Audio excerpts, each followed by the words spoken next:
Hi everyone. How are you guys doing?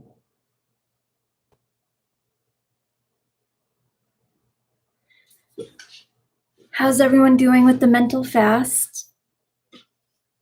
Today is day 3. I'll give it a few minutes for a few more to jump on.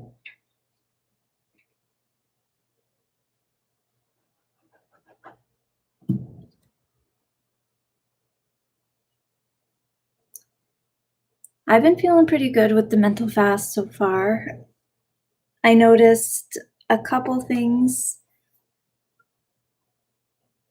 over the last couple days. Nothing major, just more of inner talking and expecting things to be harder than it needs to be, I guess.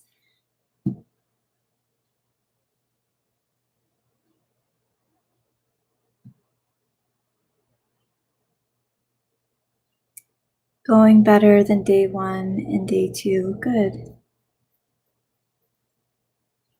I'm pretty sure there's a geomagnetic storm going on right now, or there was one, I think.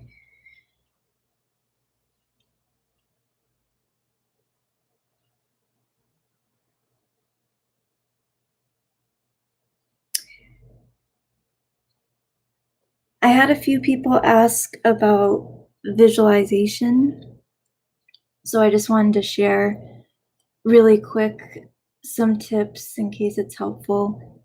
If you're someone that has a hard time with visualization, you don't have to visualize to impress the subconscious. Like, you don't have to have a clear picture. It's more of just the idea and the feeling connected to the idea.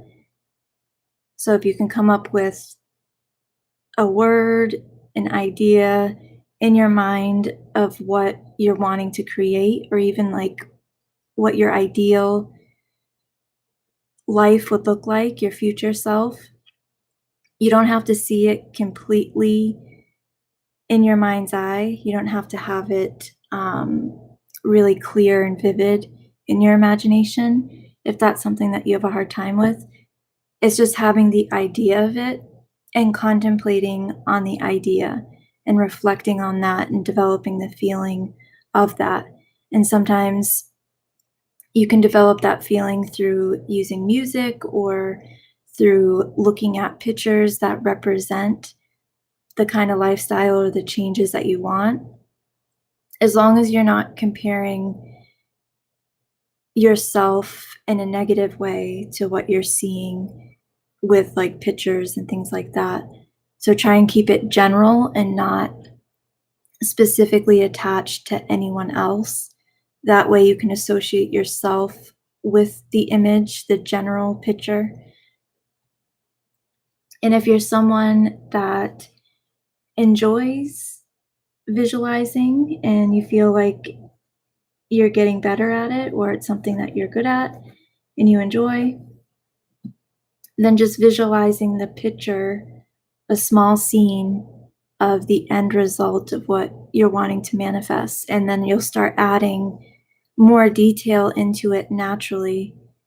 It kind of just happens as you continue to visualize the picture or the scene over and over again. And you can repeat the scene visually. Oh, the neighbor's dogs.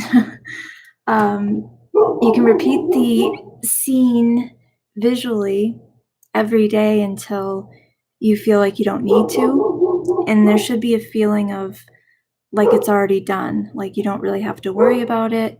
There's not really a desire. It's kind of like your attention is not so focused on it anymore.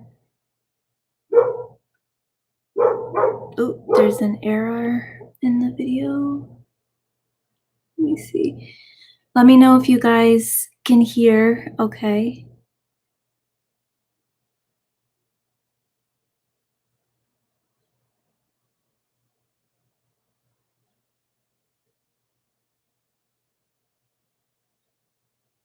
can hear?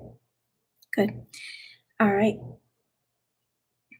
Yeah, you can start the mental fast at any time. You can continue it longer too. You can restart it if you feel you need to restart.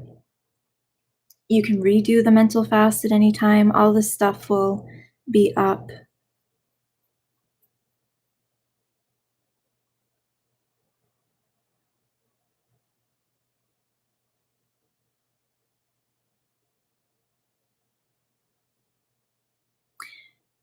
I think it's a good time for the mental fast, like this time period, even weeks going forward, just because I think a lot of people have been going through a lot of changes and are getting to a place where they're ready to make more changes and be more deliberate with what they're creating and what they're aligning with.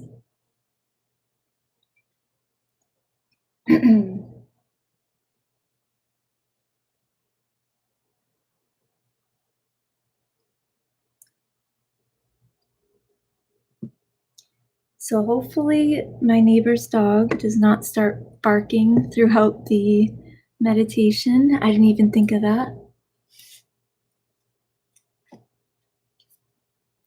But we'll see. Yes, no more wasting creative power on nonsense. I like that. Is it normal to have a feeling of acceptance but still have doubt and worry come up? Like it's like it's done, but the doubt and worry keeps coming up. I think so. I think that the reasoning mind, its nature is to look at how things appear to be and then respond in that way. So if something isn't showing up right away in the outer world, then that part of our consciousness, our reasoning mind, will have that sense of doubt or create that sense of doubt. But the inner self, our deeper self, would know that we've already built the momentum or we've already been developing the state of it. So it's only a matter of time that it really starts showing up in more physical ways. Sometimes you won't have much doubt, and then other times there could be random moments where doubt surfaces. And it's good to just remind yourself that you've already planted the seed, you're already moving towards it. And when you have accepted the end result and you're imagining the end result, all the ways that lead to it are all good. So it doesn't matter how things appear to be if the end result is still the same. So you can't really get it wrong. You're always moving in the direction towards it, even if it comes in a different way because your thoughts have changed day to day. It's still the end result that you want, as long as you're imagining what that end result is. Because you're bringing an end result into the present. You're uniting the past and the future in the present. But doubt, I feel, is something that can come up naturally. It's not anything to worry about too much. It's when you get really pulled into the doubt, then that can be an issue because it just creates delay or it could also mean that the end result has not been completely accepted in the unconscious. So you just have to visualize the end result a little bit more and put more attention in that direction.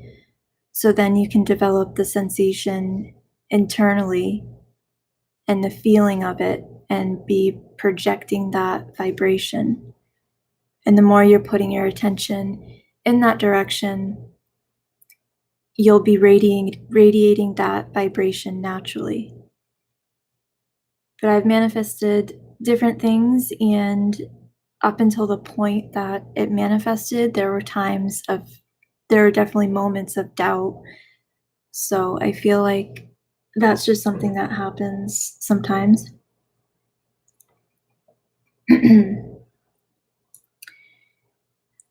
I just read it and it's not working. It's okay. Oh. Hmm.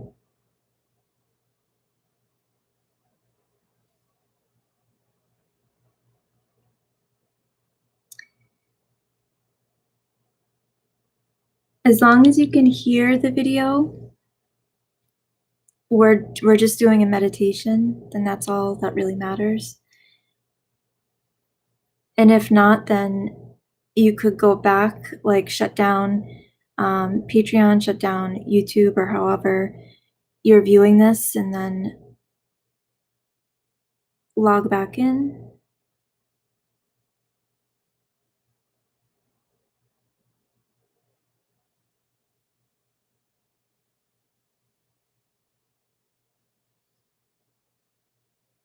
Is anyone feeling sad?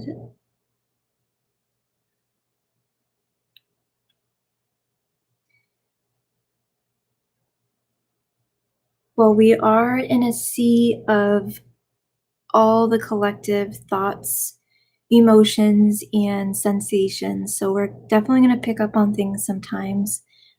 And if you feel waves of sadness out of the blue, it can just be you interpreting sensations that you're picking up on. It doesn't necessarily have to be associated with something specific going on with you personally.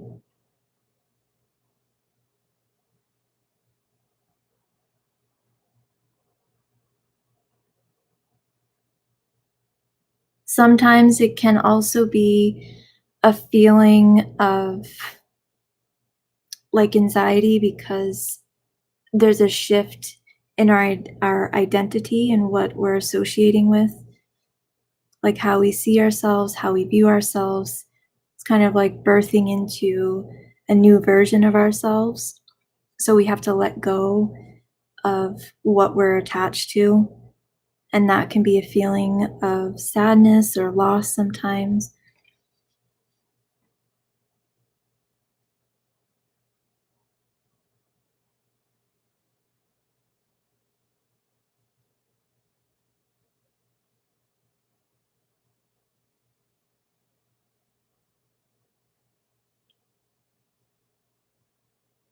And it has been a pretty tense year for many within the collective.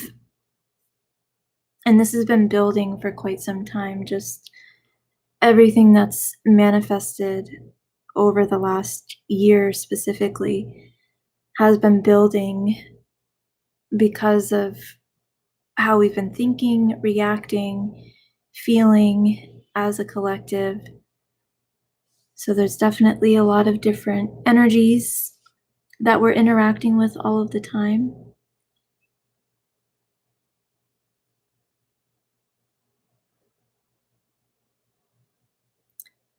If we don't see manifestations for a long time, is it the unconscious? Everything that you see is a manifestation, but if you mean like the changes that you want to make, if you're not noticing anything like deliberately that you're wanting to manifest, it could be something that's coming into form. We're always projecting from the unconscious, and a lot of times we don't even see what's actually manifesting and reshaping in the moment. And then later on, we can look back and see how there are these subtle changes that led to different circumstances and different um, events, different manifestations, even little things that seem to not be related at all.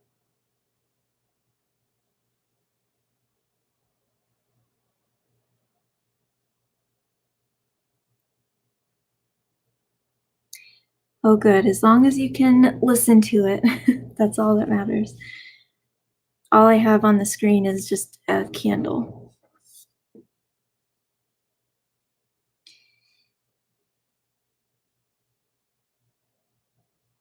Oh, nice. You're in a cabin in nature, no people around, just your dog. But I have trouble seeing the end result of things I'd like to manifest. Just keep on visualizing a scene of what that would look like, or thinking it if you're having a hard time visualizing the picture.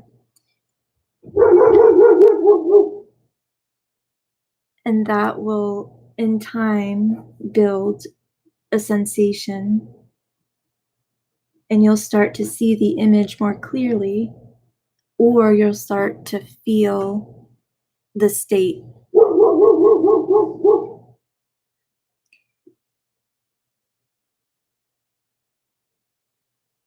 I'll give it about another minute or so, and then we can get started with the meditation. And if the dog, my neighbor's dog, is too loud, I don't know if you guys can hear him or not, you guys can just let me know in the chat, and then I can record a meditation separately and I'll post it, and you guys can listen to it at any time. But we can still do the meditation regardless. No, we haven't started yet. I'm finally deleting over 120 emails. Yes, it does feel freeing. It's so funny how we hold on to these things like that.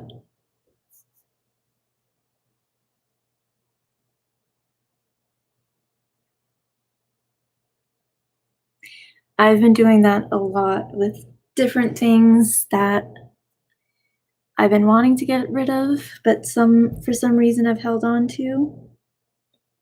Lately, I've just been getting rid of the clutter and things that feel like heavy or stuck energy.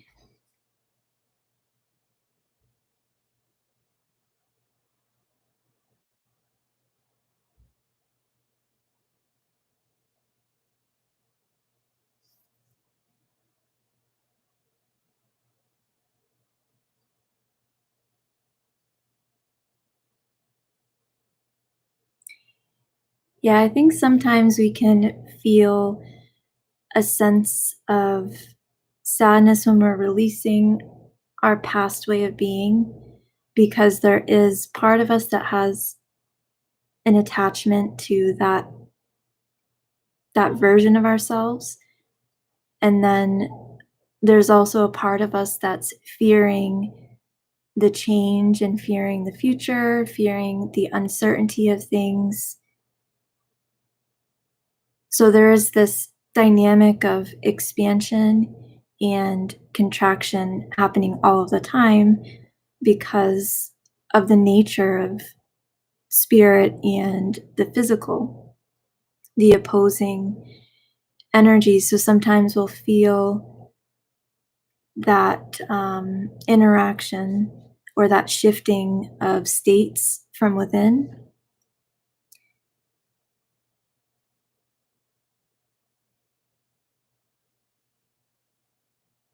And that's because to embody a different state, we have to let go of the previous state. If we want to have the changes that relate to a new state of being, we have to integrate that and embody it.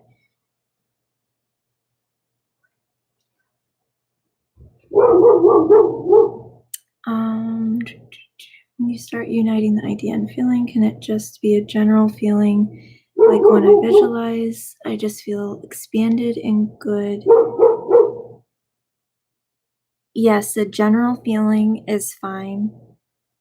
If you're having a hard time, like feeling a specific feeling, a general feeling is the best way to go. A general idea, a general mood, a general image. That way, the reasoning mind isn't getting in the way and trying to deny it or create resistance. So the more general you can go with things, sometimes the better. And then as you contemplate on the general idea or the general feeling of something, you start to identify with it at a personal level. So you bring the general into the personal level just by you noticing it, identifying with it, and contemplating on it, feeling it.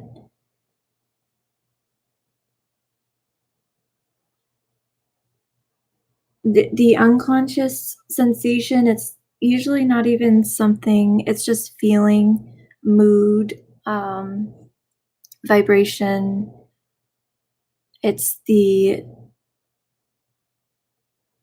energy of our thoughts.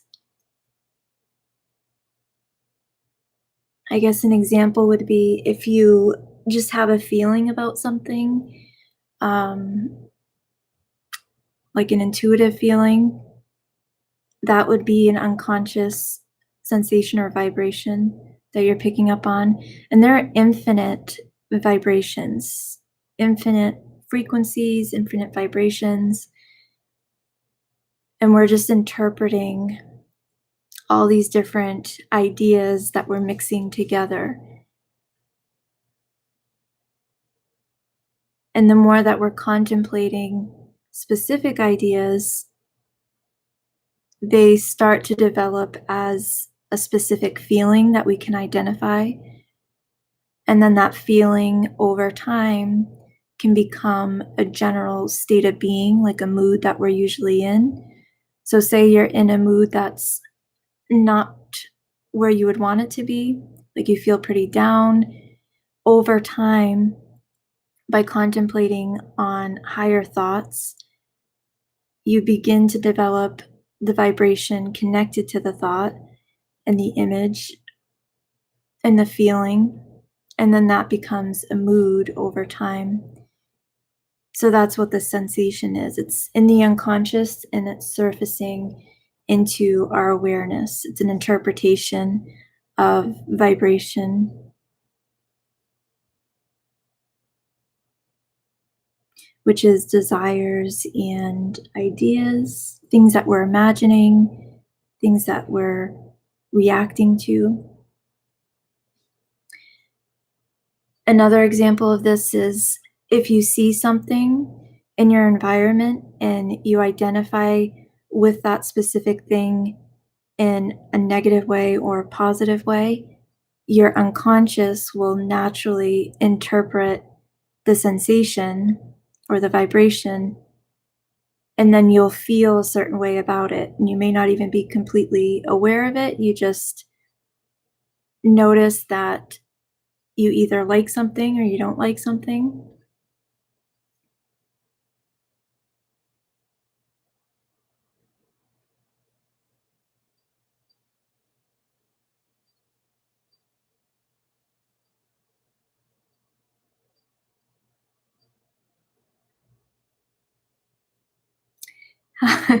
How can I change my state when I'm in my car and my dog is barking and distracting me?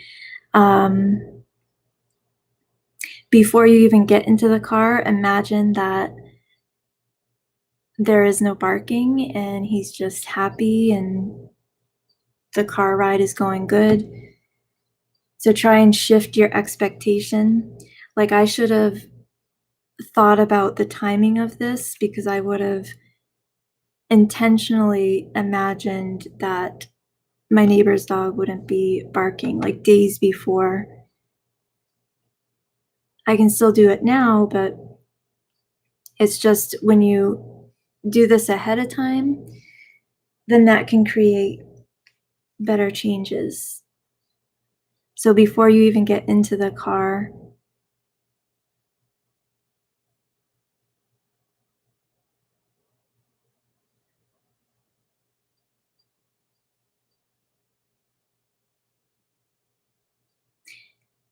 and start identifying your dog as one that doesn't bark in ways that distract you, like, all of the time. That can be another way too.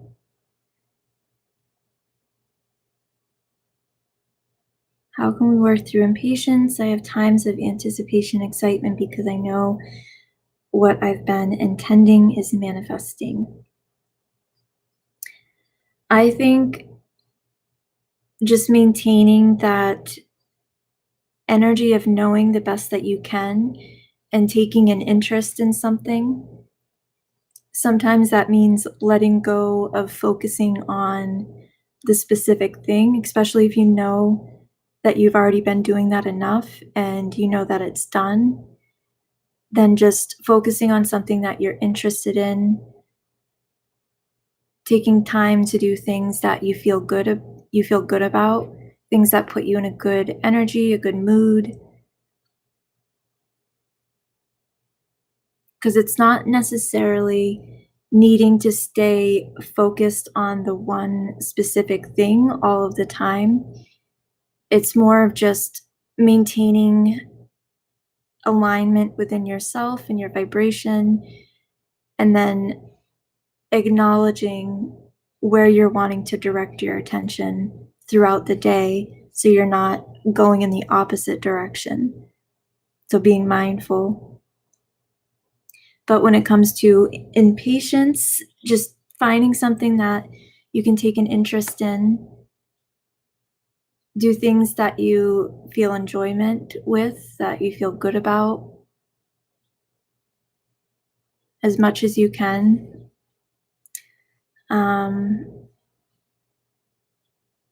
I would also try and get back into the energy of feeling good about it.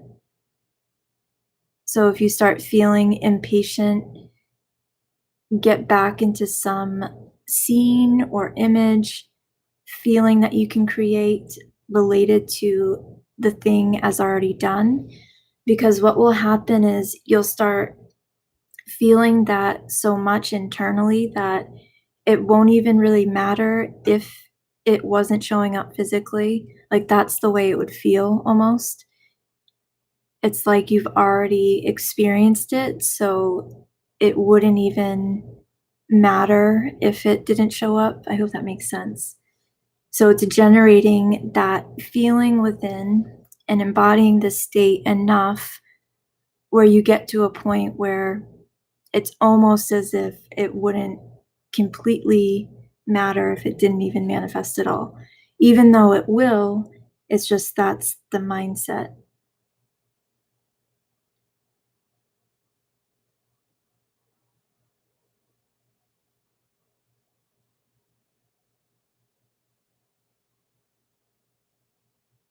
Yes, catching up with our future selves. Actually, that's part of the meditation we're going to be doing tonight is the future self. So that's something we can do now is think of your future self because you're going to be seeing an image with this meditation. So try and come up with a scene of what your future self would look like. Seeing your future self happy, healthy, inspired, free of worry, energized, calm, relaxed, full of joy. Your future self in whatever lifestyle you choose.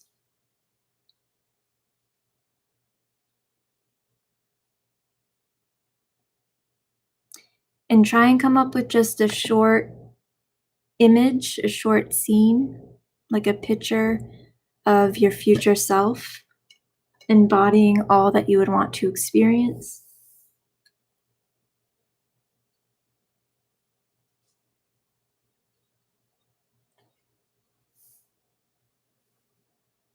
And this would be like seeing yourself in your ideal state,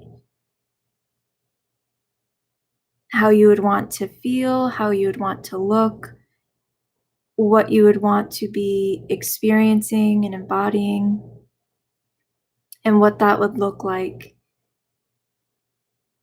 if you were to see a mental picture of that.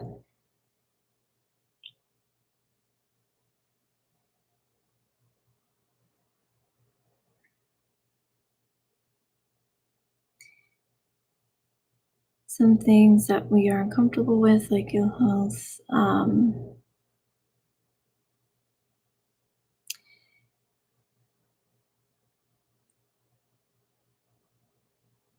All right, so I'm going to answer a couple questions real quick.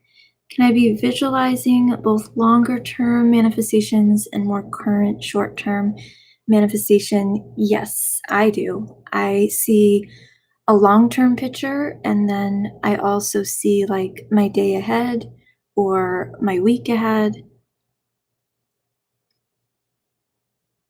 I also write down like long term goals and then things that I'd like to experience throughout the day, things that I'd like to get done the next day. And the next question, some things that we are uncomfortable with experiencing, like ill health, how can we deal with feeling guilty? I feel responsible, I get on with life and really upbeat, then body has these issues.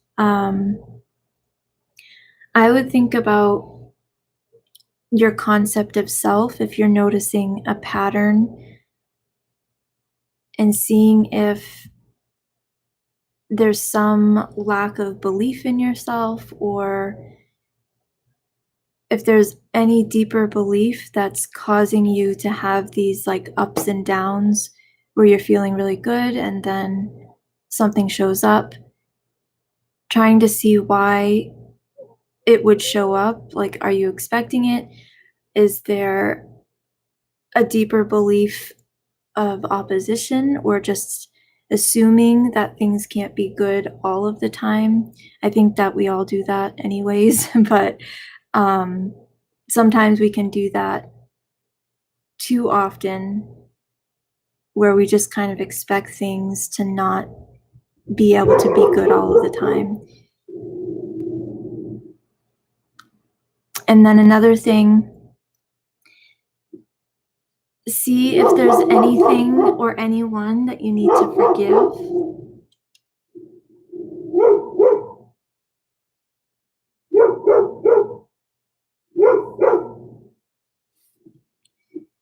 Let me see. In May, your message, you talked about use of the elements. Can you elaborate a little bit more on that?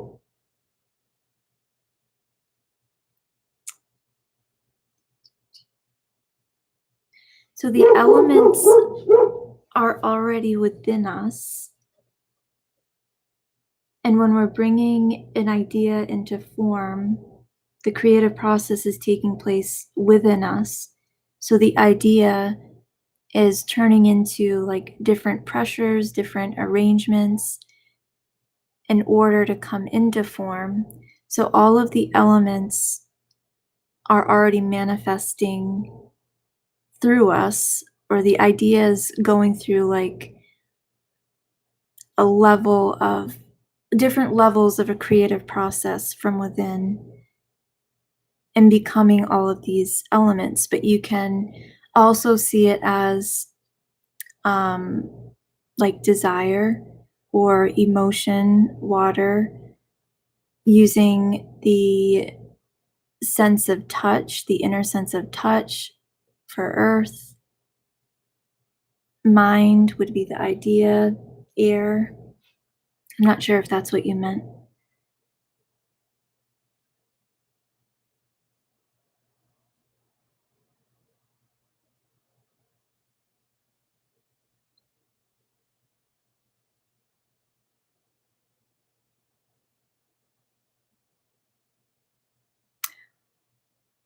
All right. Yeah, if you've been dealing with any like health issues, a friend of mine explained what she learned through her own journey. And she said that she realized that she was like fighting everything all of the time. Like she had a lot of anger towards the medical system, the pharmaceutical system, the government. She had a lot of anger towards family, towards past relationships, even anger towards herself because she didn't do certain things that she wanted to do. she didn't follow desires that she had in the past. Um, so there's like this inner battle that she was going through with all these different things, and it was creating a lot of resistance within her.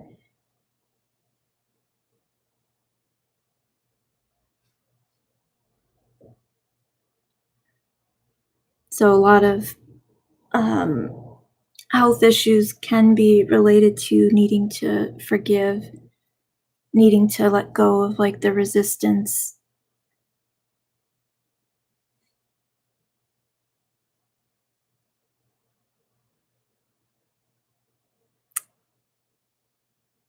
Forgiving, I think forgiving, it's different for everyone. It depends on the situation. It's something that you have to work at daily, I think. Like sometimes you may have a moment where you're just ready to let go of it and you can just forgive and release the situation, the person, whatever it is.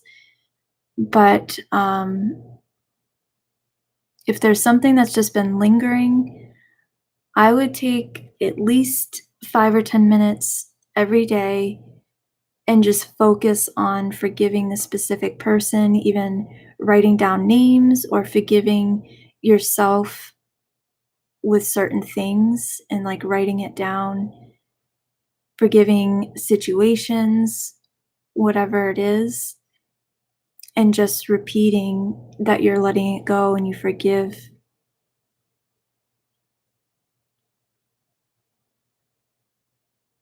And if you do that for a little bit every day, you should notice a big change pretty quickly.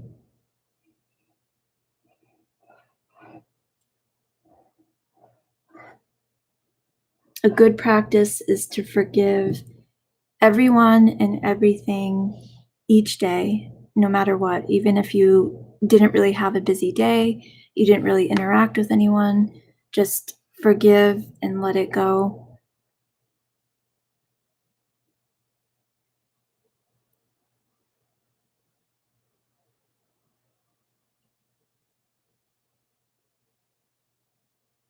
And you can even bring people in front of your mind's eye if you've had specific situations with people that you need to release or forgive.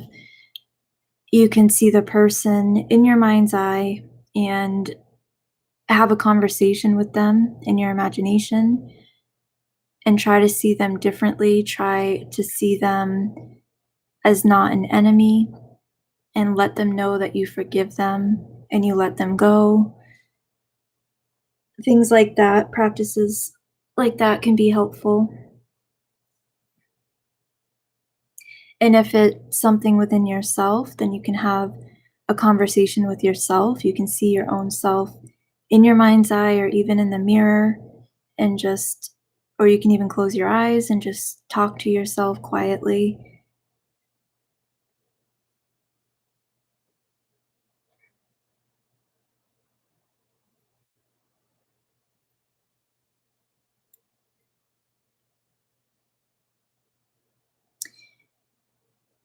And sometimes, a lot of times, what manifests is because we have attuned to a vibration unintentionally, unknowingly, and then it just is given expression through us.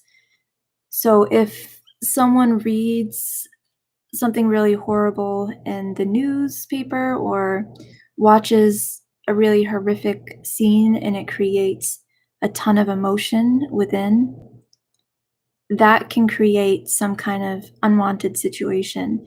It can create a stomach ache or it could cause, I don't know, like a stub toe or something. It may not even seem related at all because it's just energy, it's vibration, but it's that reaction to that thing that was seen or the thing that was experienced that then manifests in some personal way, in a different way. So it like takes on a different shape.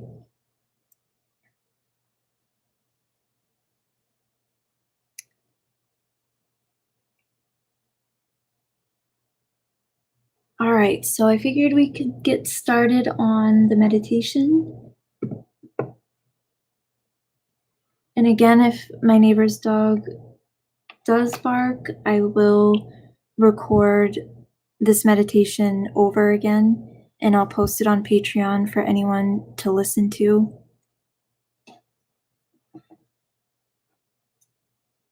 All right, so get yourself relaxed.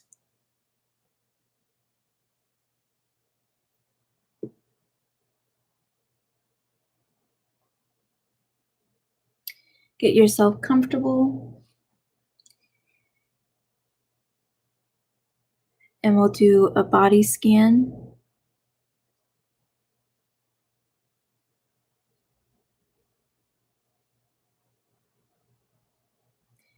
Close your eyes.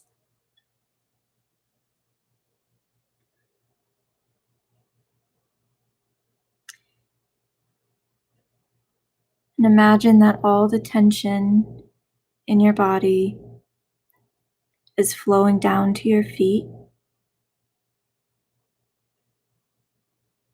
and dissolving.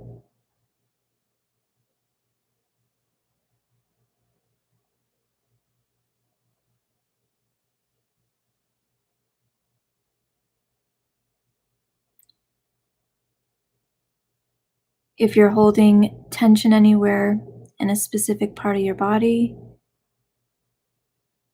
just imagine that tension dissolving.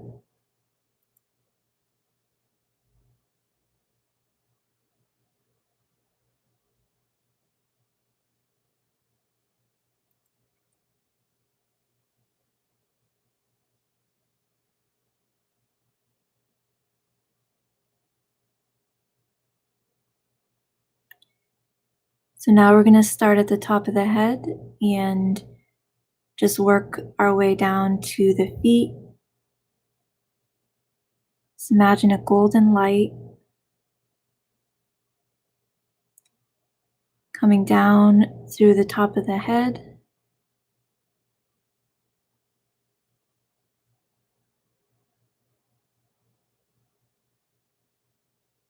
down your face, down past your shoulders,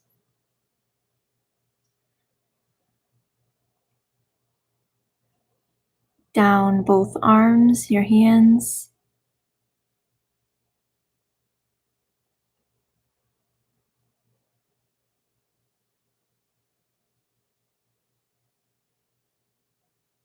and down your abdomen, your back,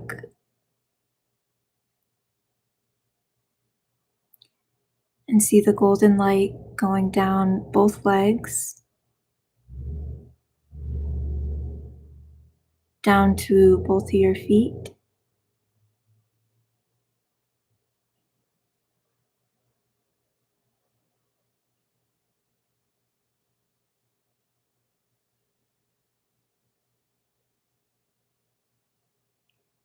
And focus on your breath.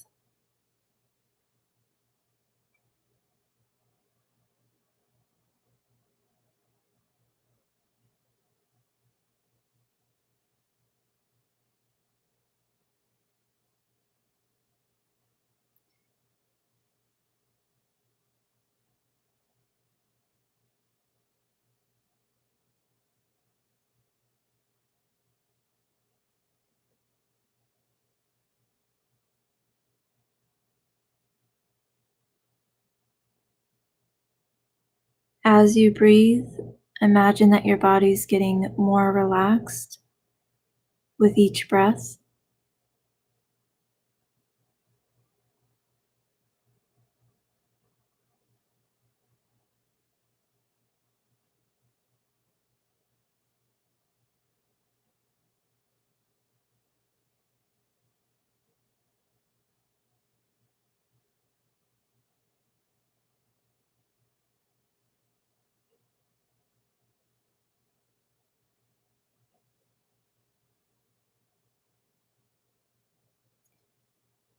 Let your arms be relaxed, your legs, the muscles in your face, your forehead,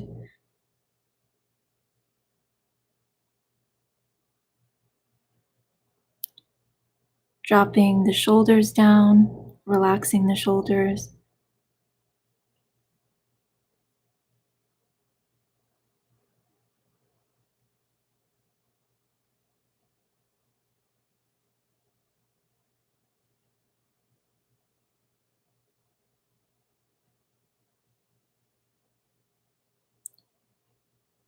And just keep focusing on your breath. Every time you breathe in and out, your body relaxes more and more.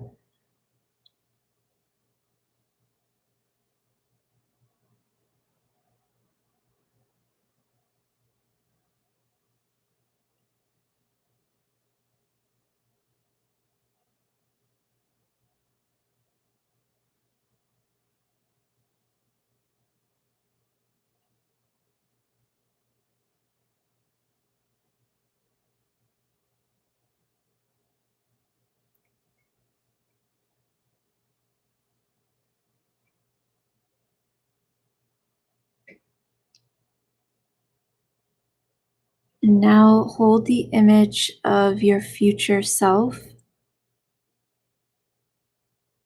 See a picture of your future self in your mind's eye, of you happy, healthy, inspired, completely free of worry, energized, calm, relaxed, full of life and full of vitality, radiating.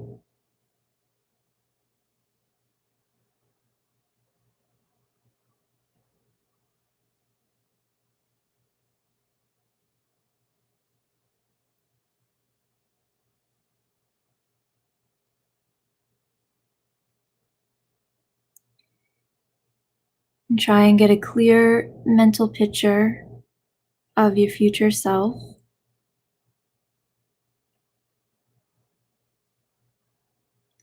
Try and see what you would look like, what you would wear, what your skin looks like, what your hair looks like, what is going on around you, the environment.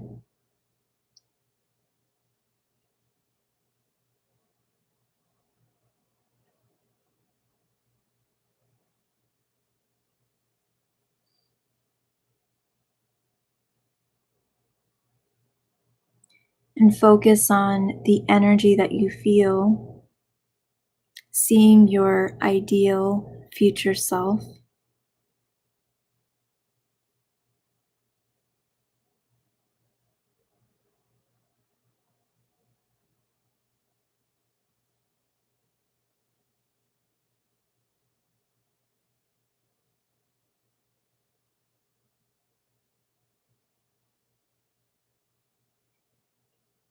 Now imagine that you're seeing from the eyes of your future self.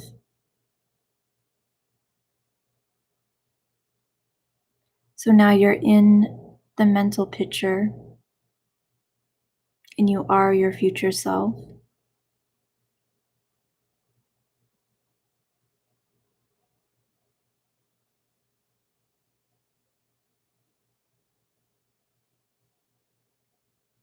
And just try and take in what the scene would look like, how things would feel, how you would feel about yourself, how you would see the world around you.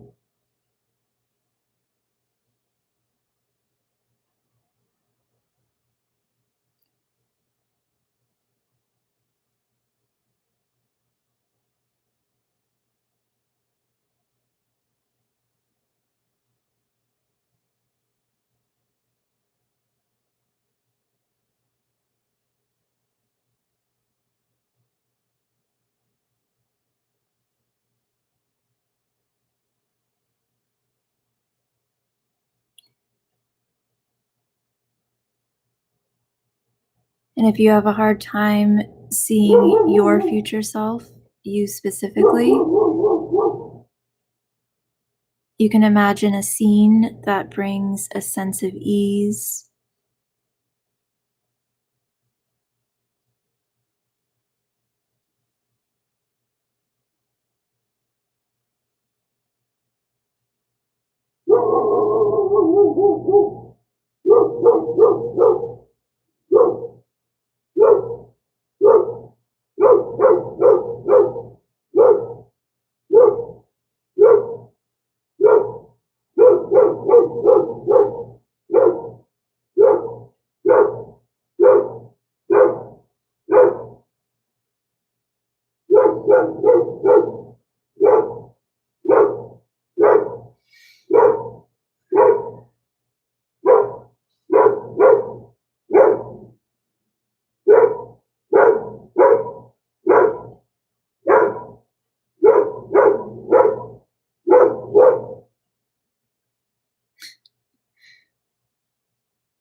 And imagine that there was no dog barking, nice and quiet.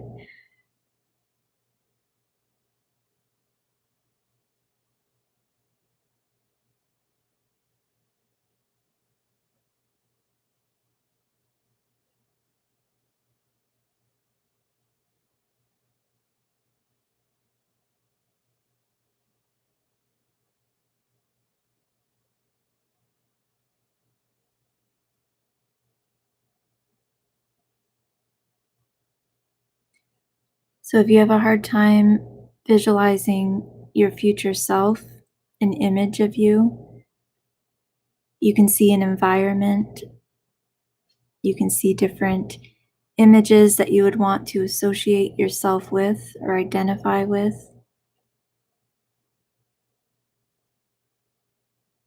Something that would represent happiness, abundance, freedom.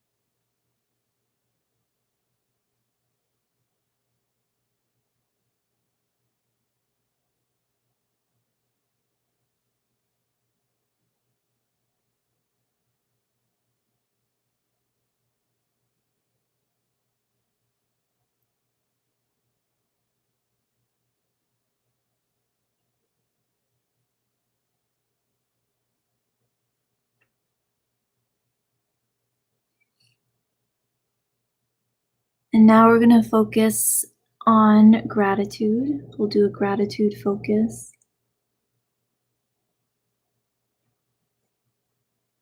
And for this, I usually put my hand on my heart.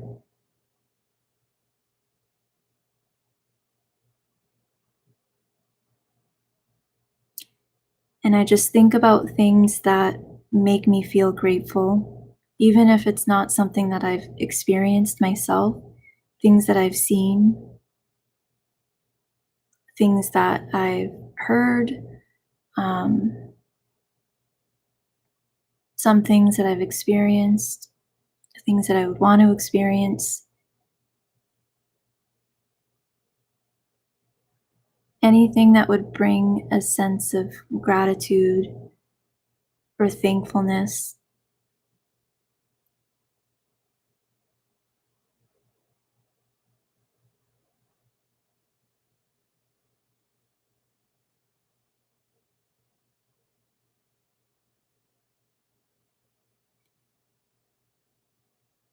You can also think about the end result of something, receiving the result that you would want,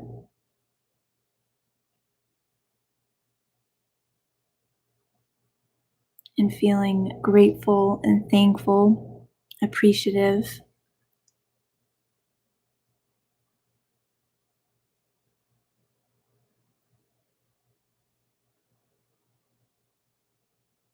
Could also try and focus on what it would feel like if all your worries were taken care of, if there was nothing for you to worry about.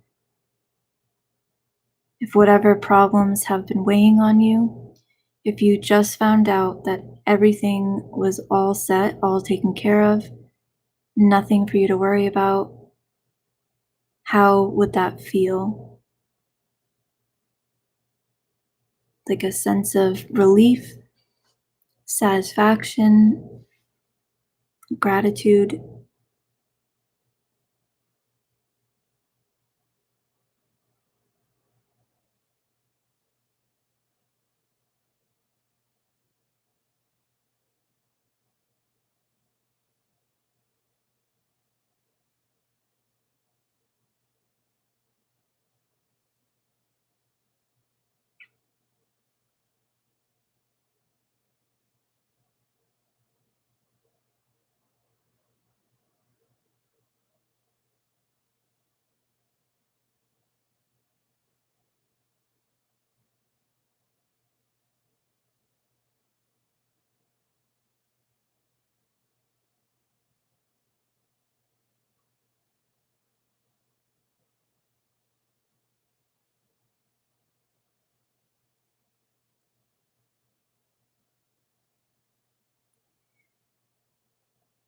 Another thing that can be helpful is if you can think of a short phrase that you would say almost to yourself or someone else once something had manifested that you really wanted, some change that you really wanted. What would you say to yourself internally?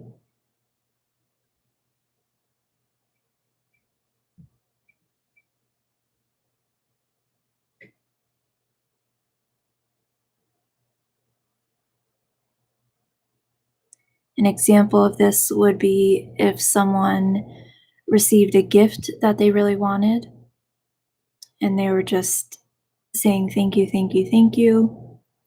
I can't believe it," something like that. Just try and think of a phrase that would be natural for you.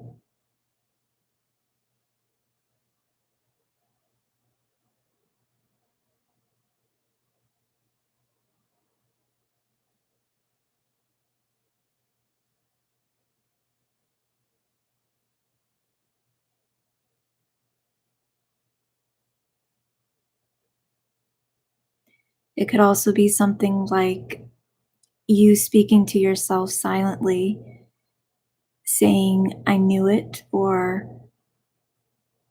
"Thank you," just something simple.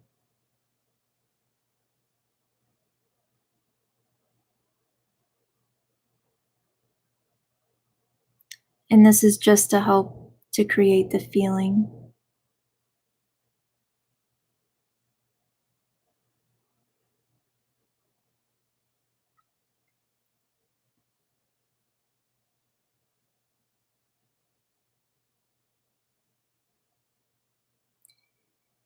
And it's important to remember that all the techniques that we do, all the practices that we're doing, it's just to help get into alignment.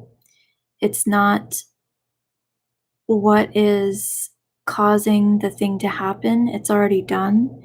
It's just allowing us to align even more so we can have the experience of it.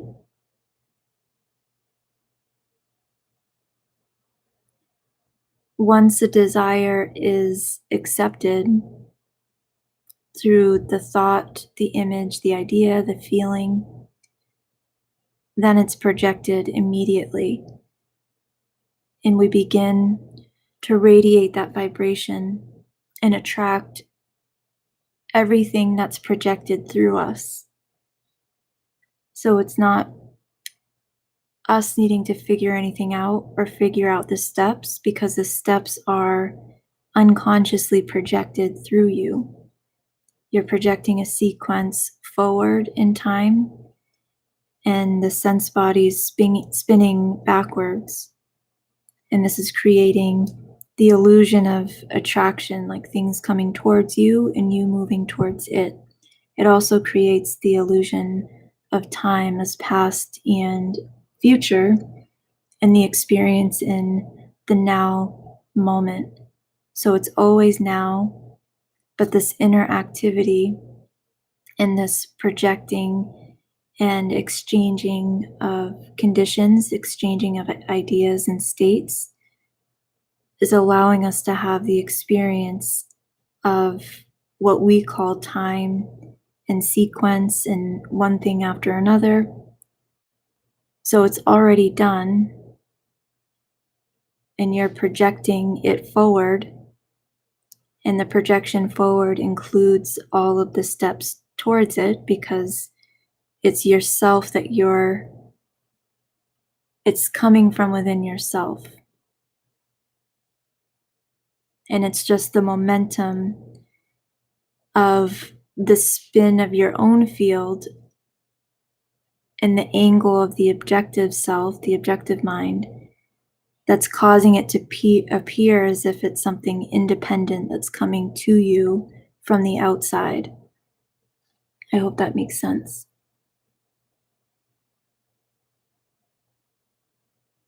So this is why it's about developing the inner state, aligning with the idea, aligning with the feeling of it, developing the image in the best way that you can, using your inner senses.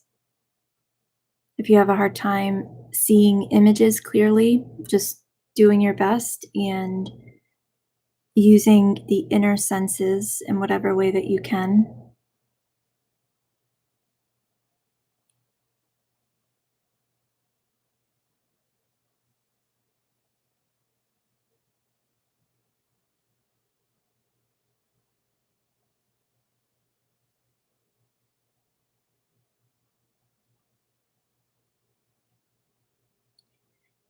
So take a few deep breaths.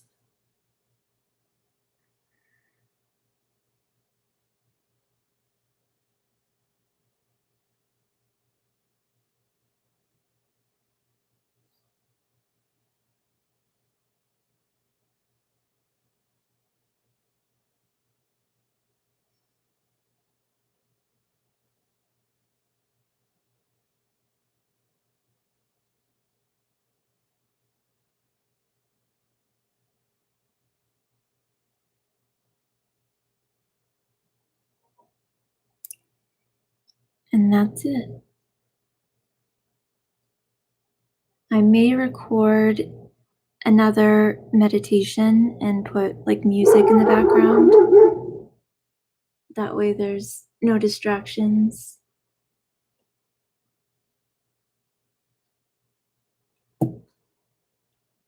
And then I'll post that on Patreon for anyone that wants to listen.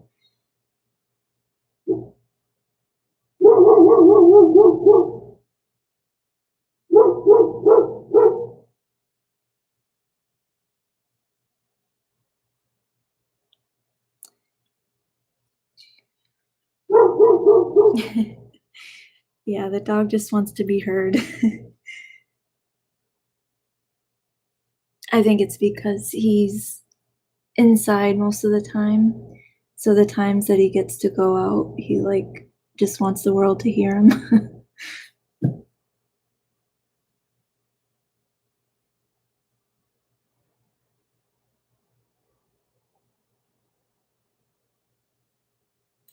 Yeah, I can do a transmission on the next one. I think it's the 21st on the schedule.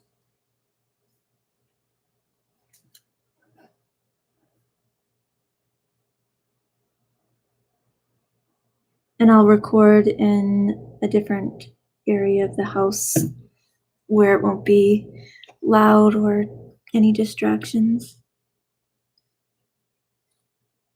Could listen to me read a dictionary. Oh, that's a good idea. Incorporate the dog barking in the visualization.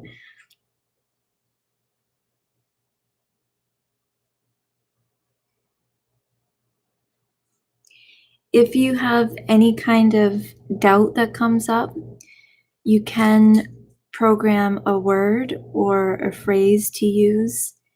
And like when you're in a meditative state, a relaxed state, repeat a word or a phrase over and over and over again, and then do some kind of signal with it. Like you can touch your ear, You can like put your hands together, just something that can create like a trigger response to that phrase and that word. And at times of feeling doubt or feeling stressed, you can either say that word and phrase, or you can do some kind of hand gesture, touch your nose, touch your ear, whatever it is.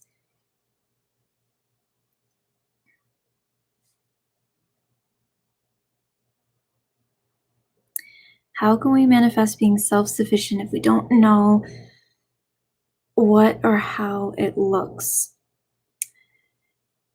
I would focus on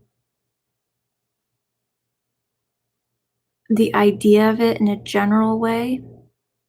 If you're having a hard time putting yourself in that space, like seeing yourself in that space personally, I would just try and think of what you identify with as self-sufficient, like what that means to you.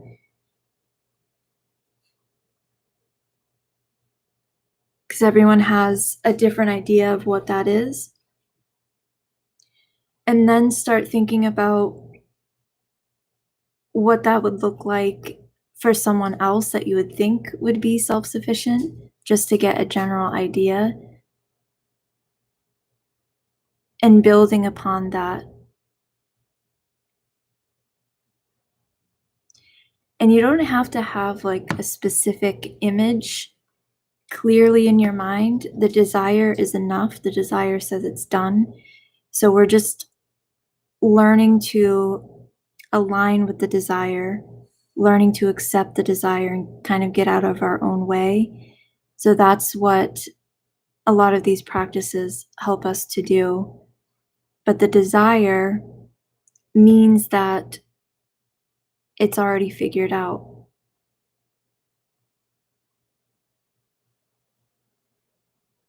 And then you get to kind of personalize the desire with thinking about what self-sufficient would look like for you. Like to me, I think self-sufficient means just completely independent, feeling free, feeling completely supported within yourself, not really needing anyone else to have that sense of security. And to me, it would be mentally, emotionally, physically, spiritually, financially. It'd be every area of life feeling just completely secure, completely free. So, what that would look like in picture form depends on what you want. You know, some people don't want to be tied down to a home or a property, and some people do. They want a dream home. Some want to be able to travel and have that sense of complete security within themselves to have freedom and just travel.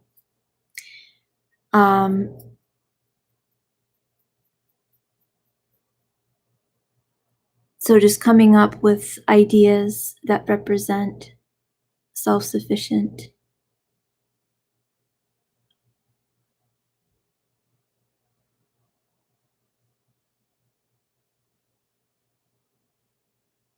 Oh, I like that.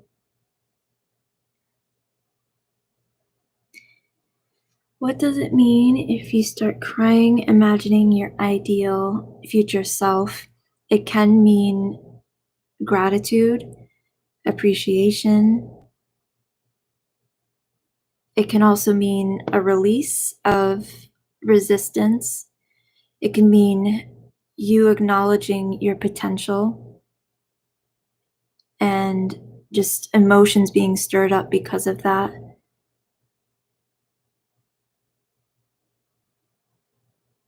We're meant to expand. We're not meant to suffer and sacrifice our happiness and go through all the struggle and resistance all of the time. That's part of the journey, but when we realize we have the power of choice and the power of selection, that's when we start really stepping into our potential and our freedom, and we start learning how this all works and learning how to step into that more and more, that power within us. I see my past self as like my child self that didn't really know any better, and my future self is someone that got it all figured out. So when I imagine my future self, it's like my future self is comforting my child self or my present self, my past self.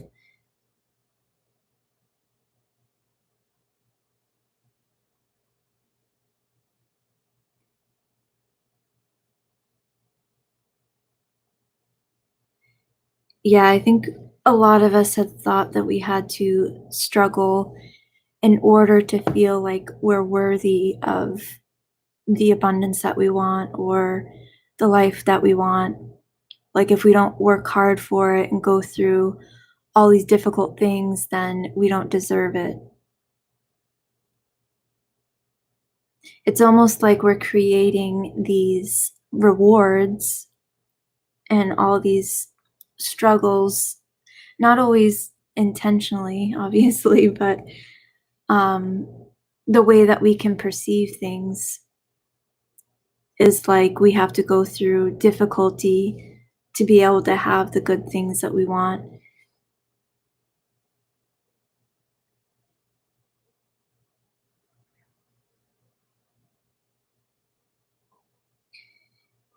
Ashley, what have you been experiencing through these last few months?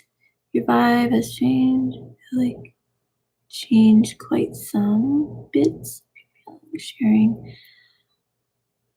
I've been working through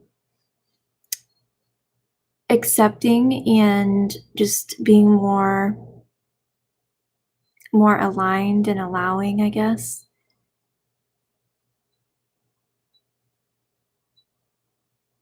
Over the last few months, I'm trying to think if there's anything specific.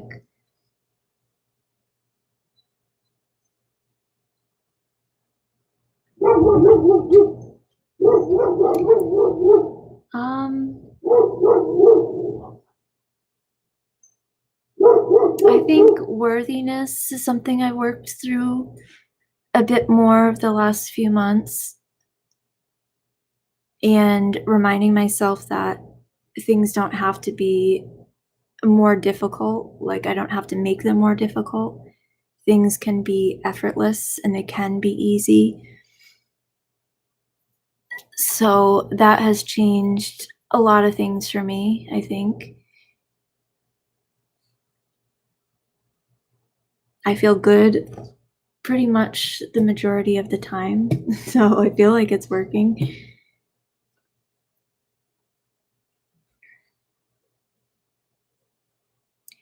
Let's see what else. Yes, like we need the justification for what we want. Yep.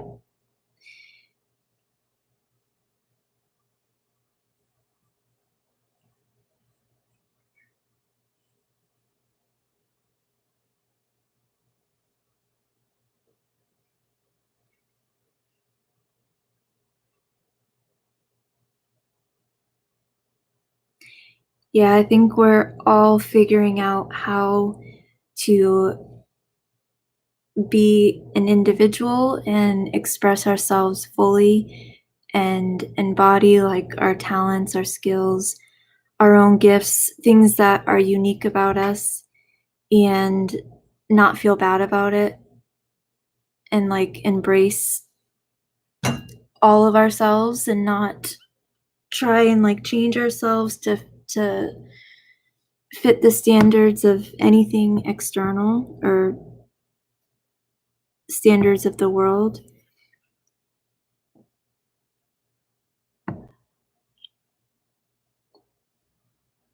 So a lot of it does boil down to worthiness, deservingness, embracing ourselves, not trying to like be perfect in or by human standards, I guess. That's a big belief that I worked through over the last 6 months or so, was beliefs of what right is or wrong is at a human level is really just based on the individual and conditioning. And each individual has their own view of what is right or wrong and what we should do or shouldn't do. So becoming indifferent to the conditions as they appear to be and not judging anyone for how they're showing up or how they appear to be, what they're expressing at the time, as well as ourselves. That's really freeing because it's like you're reclaiming your power that you gave to the conditions or the things that we've taken on, like the judgments of this being wrong, this being right.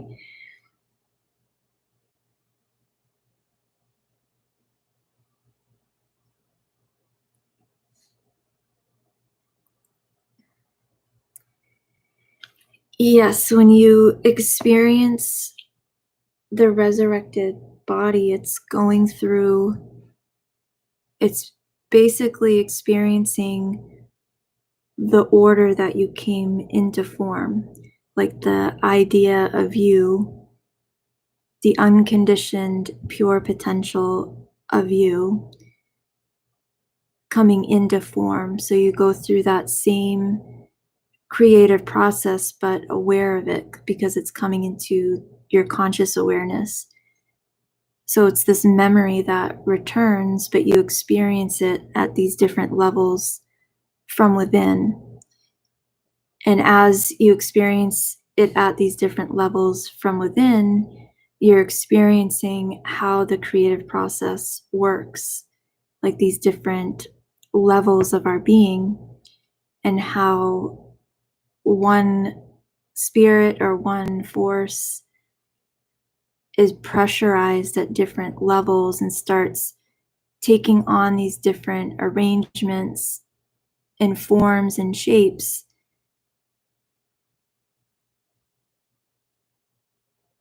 And you begin to see how it's all coming from the center of your being. So even though we're all individual, the center of our being is a pure potential that's united as one. And anything that we're experiencing, we're projecting it through like a certain angle of this one pure, unconditioned consciousness. So we're experiencing the conditions placed upon our unconditioned consciousness, but at different angles. So it appears as if we're separate and individual. And we just build further and further into our awareness of our individuality because we're building further and further into the pure state within us, like we're aligning more and more with it. But the creative process that ideas come into form through, like how it all works from within us, we experience that because it's the same process that we came into form through.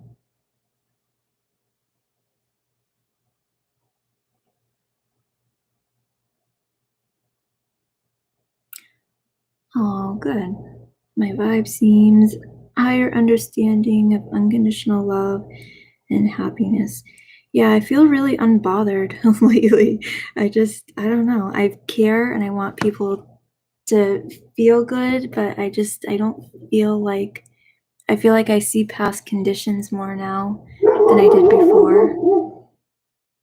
And I can see the difference between like an idea, a belief, a feeling, something that's been imagined, and the pure state of the person that's animating all those things.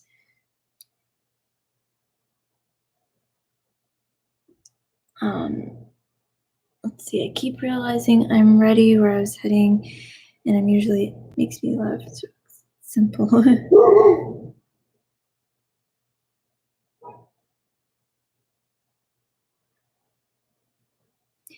And we all go through the creative process within us, I think, in our own unique way. But the way that I've described it is just how I experienced it.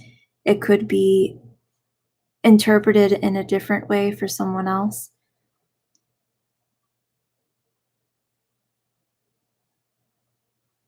Can you remind us the difference between surrender as opposed to giving up? Yes, I was just thinking about that. Like what surrender really means.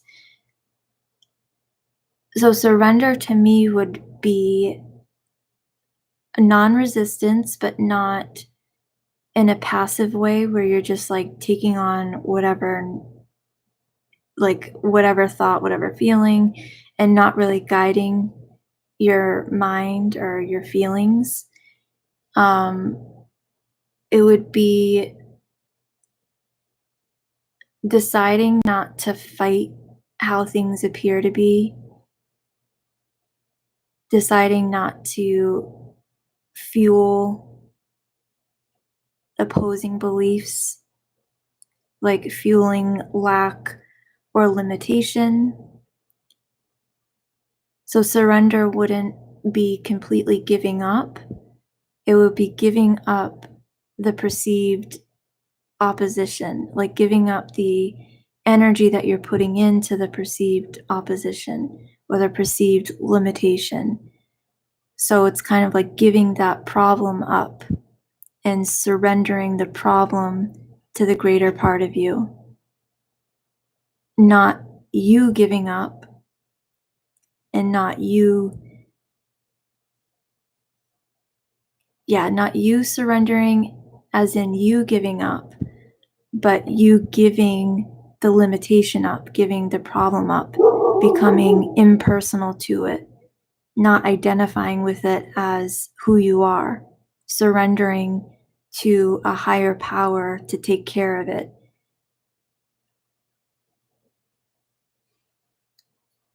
Um, let's see.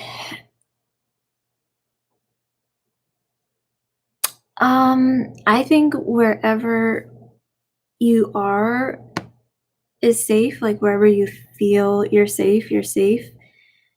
I don't think, I think it's all vibration, energy, like we move in the direction of what we feel, what we believe, like where we're compelled to move. Like it's more of an inner state.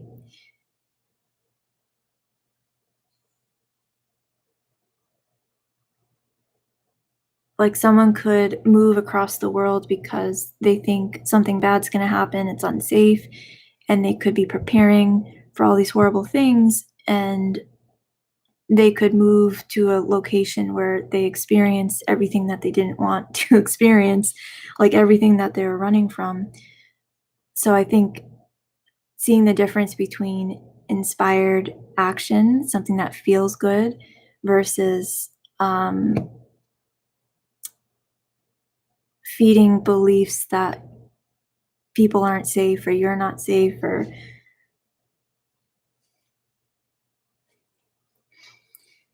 I see. Does the journaling help to release the limits and conditionings we observe in our thoughts? I think so. I think journaling can be very helpful to see things in a different way.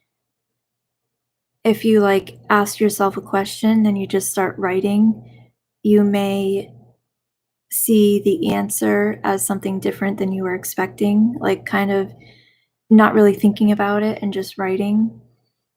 You could also write how you're feeling about things and then look back on it and see it in a completely different way. So that can be helpful. If there are certain beliefs and concepts that you have of yourself, writing them down and being very honest, and then looking back at a different time, you can see like how hard you're being on yourself or things that you can improve.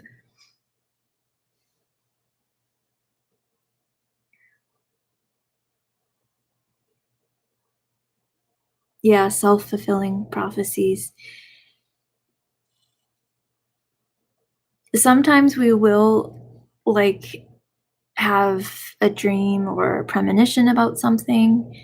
But I think if we're always preparing for disasters or something bad to happen, then it's like we're inviting it into our lives in all these different ways. Even if it wasn't to happen in one specific way that we were expecting, it could happen in all these other ways just because of inviting that state of feeling not safe and like that things are going to go wrong or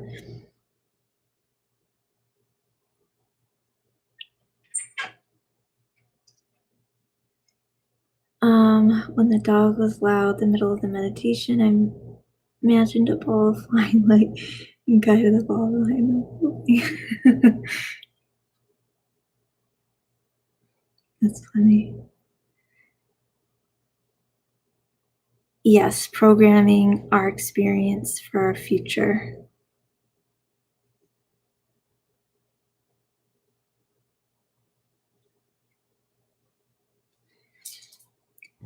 Isn't that unconscious manifesting, preparing for something bad?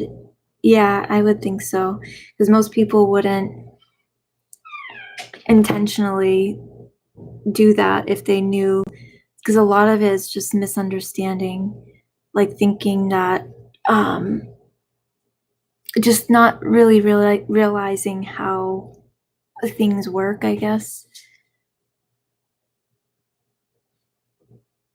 Because there are people that are putting like predictions out there all the time that are like, this is against us, that's against us, this is wrong, watch out for this, watch out for that.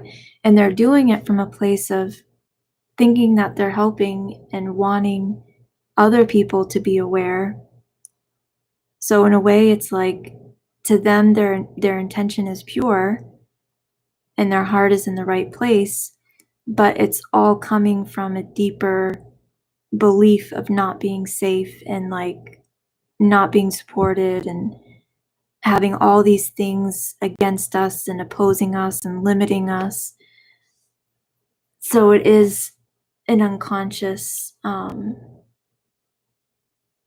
manifestation, just the misunderstanding.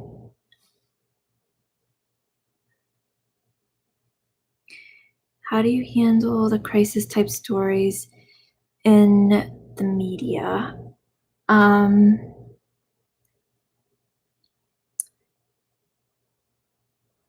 I try not to put too much attention on it. I know that there's been a lot of attention put on a lot of things. Like I know the conditioning that we have as a world, so I don't need to like be reminded of how that can be expressed, I guess. Like I know that the limiting beliefs that we need to work through within ourselves related to the world as a whole. Um, so when it comes to things like crises and all the stuff going on in the world and the stories being shown, I try not to react too much to it. I try not to give it too much attention and power because I know it's just a manifestation of past ideas that have been unintentionally accepted, assumed, or imagined. A lot of what we're seeing in the world is just the same ideas reinforced over and over and over again because it's unconscious. And we have to get to a point individually to make the changes. We can't force anyone to see things differently if they're not wanting to or they're not ready to. And that's where I think a lot of people struggles, because they're trying to fight the thing that they think is wrong. And then in that fight and in that resistance, they're actually exchanging characteristics. Like an example of this would be someone is really into a certain line of work, like spirituality, for example, talking about similar topics, and then they start feeling limited by their experience, the conditions that they put upon themselves, and they start not liking it.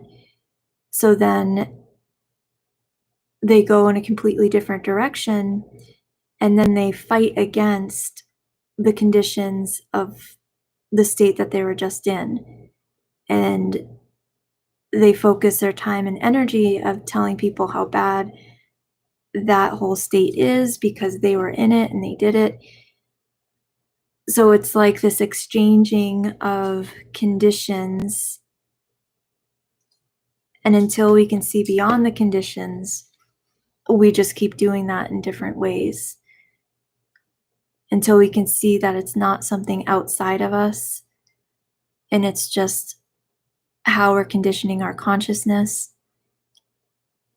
then we'll continue to be in these loops, these repeating loops of reacting, reinforcing, not feeling good about things.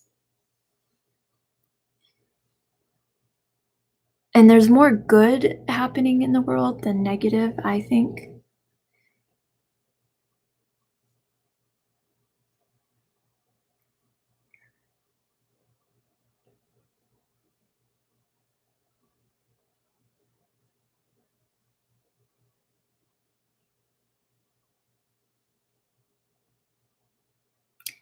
How can we balance oneness and individuality or healthy boundaries? What I've learned is the more centered and more aware of our oneness and our creative power within, or God within, we naturally are not willing to transfer that power to a condition. Anything outside of self would be a condition.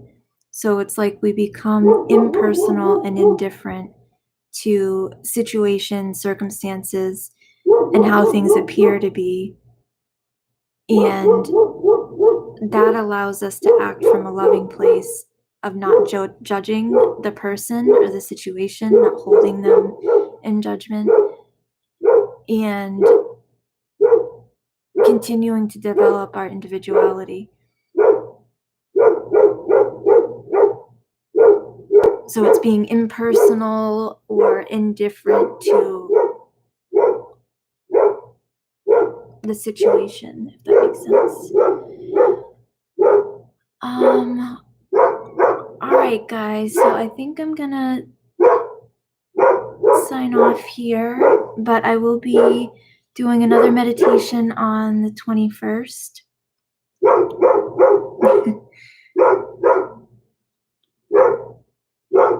And that one will be at 7 o'clock, and I'll make sure I'll do it in a different area of the house where the dog isn't barking. All right, have a good night, and I'll talk to you guys soon.